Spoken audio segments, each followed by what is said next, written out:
안녕하세요. 잘하는 공부, 잘 나가는 공부방 잘공입니다. 요즘 서점에 나가서 책들을 이렇게 보면 공부방 창업에 대한 이런 책이 많이 나오더라고요. 그런데 그 책 제목을 이렇게 살펴보면 1억을 버는 공부방, 잘 되는 공부방 책들이 참 많이 나와 있더라고요. 사람들이 내가 공부방을 운영했을 때 1억을 벌었으면 좋겠다라는 갈망과 욕구가 참 많은가 보구나라는 생각을 했습니다. 그래서 저 또한 집에 와서 제가 한번 생각을 해봤죠. 어떻게 우리가 1억을 버는 공부방처럼 잘 경영하고 공부방을 잘 운영하려면 어떻게 해야 될까라고 생각을 해보았습니다. 공부방 선생님이 실력이 좋아야 한다라는 건 기본이고요. 또한 공부방 선생님이 아이들을 쉽게 가르쳐야 된다, 이 또한 기본인 것 같습니다.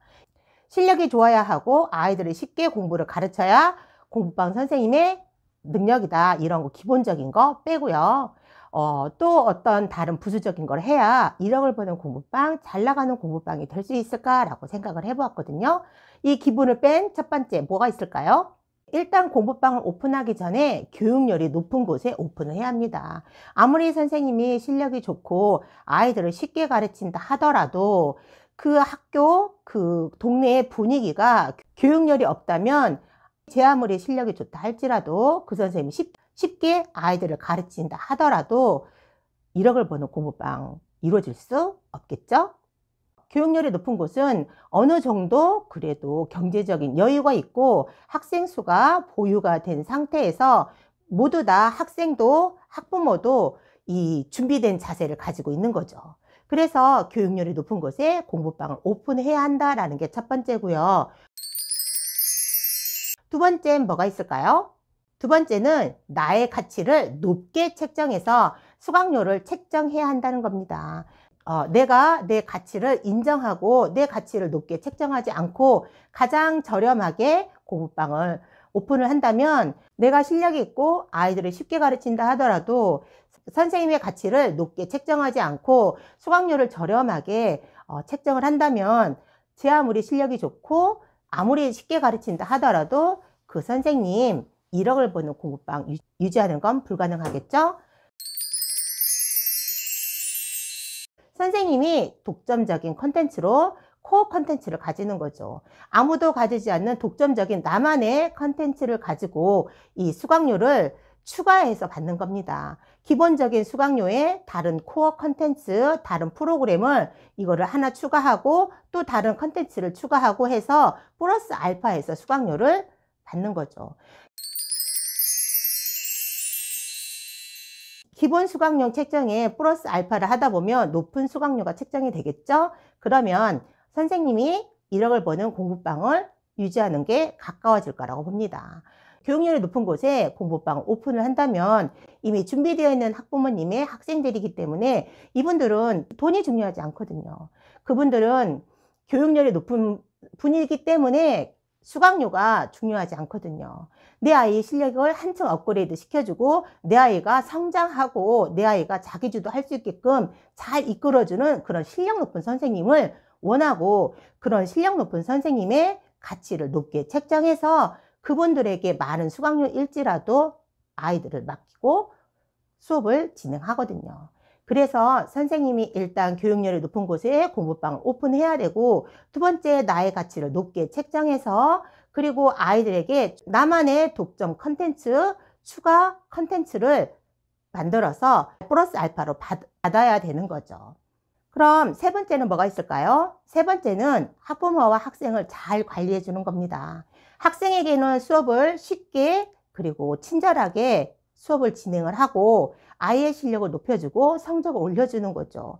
그리고 또한 아이들 스스로 혼자 할 수 있게끔 자기주도 할 수 있게끔 이끌어주고 아이들을 붙돋아 주는 게 학생에 대한 관리이고 학부모에 대한 관리는 학부모님의 자녀가 잘 공부하고 잘 따라가고 있는지 지금 어느 정도의 교육을 하고 있고 아이가 어떤 수준으로 공부를 하고 있는지에 대해서 최소 6개월에 한 번씩은 학부모님들한테 알릴 필요가 있는 거죠. 또한 학부모님들에게 매번 비전을 제시해야 합니다. 선생님의 교육 철학에 잘 따라와주고 숙제를 잘 해와 준다면 내가 몇 년에 이 정도의 수준은 올려놓겠습니다. 이런 매번 학부모님들에게 비전을 제시해야 되는 거죠. 학부모님들은 기억력이 좋은 것 같아도 잘 까먹고 잘 잊어버리거든요. 그래서 잊어버리지 않게 반복적으로 1년에 두세 번씩은 전화해서 비전을 제시해 주어야 탈원의 학생이 생기지 않고 매일 꾸준히 지속적으로 공부방을 다닐 수 있기에 1억을 만드는 공부방 운영이 수월하다고 생각합니다. 그럼 1억을 버는 공부방이 되기 위한 네 번째는 뭐가 있을까요?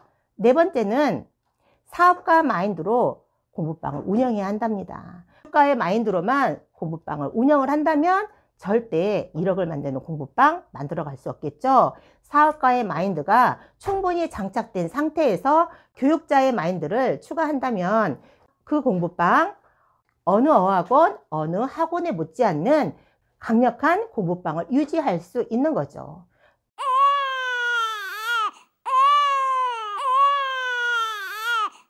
(1억을) 버는 공부방이 되려면 다섯 번째 무엇을 해야 될까요? 단시간에 공부방이 안 된다고 접는 게 아니라 꾸준하게 오래 지속적으로 공부방을 운영을 하고 내가 그 공부방이 잘 되기 위해서 선생님도 매번 공부하고 연구하고 그리고 요즘에 트렌드가 뭘까 하고 항상 경제를 살펴보는 그런 공부방이 1억을 버는 공부방이 될 수 있다고 봅니다. 잘 나가는 공부방이 되려면 선생님이 항상 그 자리에 머물러 있으면 안 되고 내가 지금 공부방이 잘 되고 있더라도 공부하지 않고 연구하지 않고 노력하지 않고 이렇게 머물러 있다면 도태되는 공부방이 되는 건 순식간입니다. 그래서 여러분들께서는 반드시 항상 초심을 잃지 말고 열심히 노력하고 연구하고 내가 가르치는 아이들에게 발전과 성장을 위해서 어떤 노력을 해야 하고 내가 앞으로도 어떤 비전을 제시해야 하고 트렌드에 맞춰서 아이들을 어떻게 지도해야 될지 항상 고민하고 노력하고 정보를 알아보고 공부하는 자세가 필요합니다. 제가 오늘 올려드린 영상을 잘 한번 생각해 보시고 나는 과연 어떠한가에 대해서 고민해 보시고 나 자신을 돌아보는 그런 시간이 되셨으면 좋겠습니다. 자, 오늘 영상 도움이 되셨나요?